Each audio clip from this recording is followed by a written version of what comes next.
do everything I can not to be noticed, but cannot control neighbors with big mouths. So we live out of a duffel bag and carry only what is necessary in our vehicle in order to move at a moment's notice. Every year that goes by is another year my dreams of owning my own property slip away from me, yet I refuse to give up. Last year I enrolled in an online university to get a degree because the higher paying jobs demand one.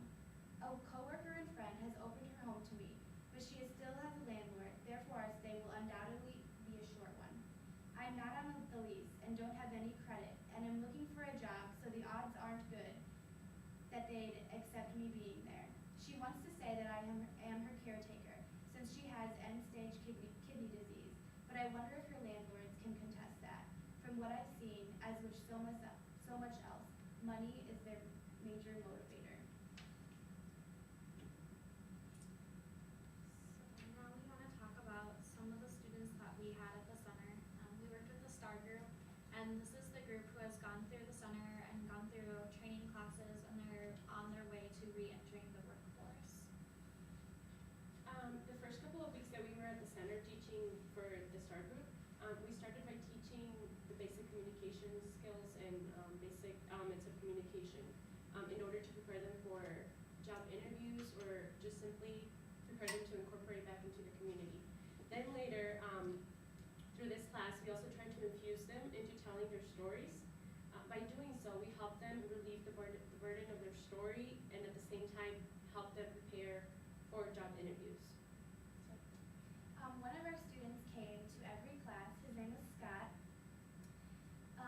Scott has lived a particularly hard life. The word hard meaning difficult, as well as he's done a lot of amazing things. He has traveled the world and has lived in many different places across the nation, including as a fisherman in Florida, and he was a restaurant owner in Indiana. He has been involved with this center for about 10 years now, whether he was living there or was living in transitional housing like he is now. Scott has changed our perception of poverty and homelessness by being as intelligent as he is. He holds a college degree in anthropology and is an exceptional writer. At the age of 61, he is currently applying to 14 different creative writing graduate programs. He says that the programming and the tools that the center has allowed him to find not only what he is good at, but what he is passionate about, and is helping him follow through with that passion. He's trying to better his life. He's definitely not lazy or unintelligent like the stereotypes may say. And he has just drastically changed the face of poverty and homelessness for all of us standing here. Another one of our students, Gary, who came to a few of our meetings, changed our perception on homelessness because he showed us that poverty and homelessness is not always because of the choices someone makes, but because of external factors that they cannot control. Perhaps the most astounding thing about Gary is he's only 21 and he's already living at a homeless center. And this is because throughout his life he has witnessed many cases of abuse, not only to himself, sexually, verbally, and emotionally, but also to other people. He watched his friend die, or he saw his friend die, and has witnessed unspeakable violence.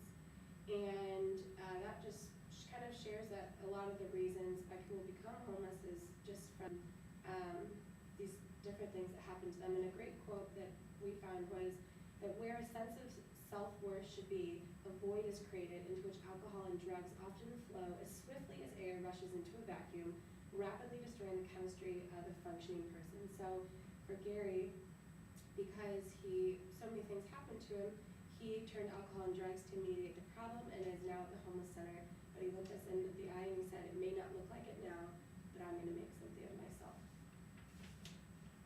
Another student that we had was Dale, and he is a particularly interesting student. He has worked a sorted number of jobs, and one of which is computer programming. He's very, very intelligent. Another interesting thing about Dale is he's actually a homeless vet, and right now the center is working on building housing just for homeless vets in the area, and they'll be one of the first homeless centers to do that in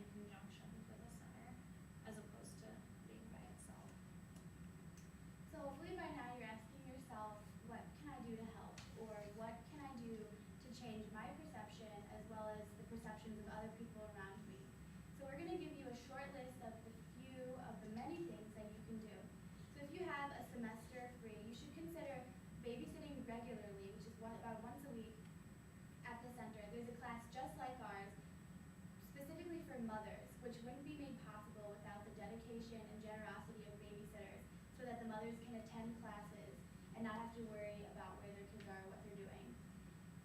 If you are a student here and you have a free spot in your class schedule, you should really consider taking this class, Public Communication, with Professor Terry Russ, taught through the Communications Department, it's called Nonprofit Organizations, and it's a class with Professor Colleen Fitzpatrick, also taught through the Communications Department, where they're doing a lot of public relations work with the center, and I'm actually enrolled in that for next semester, and I'm very excited to be helping again. If you have a month, there are also several things you can do. You can consider organizing a fundraiser either on campus or through the center. Since Regina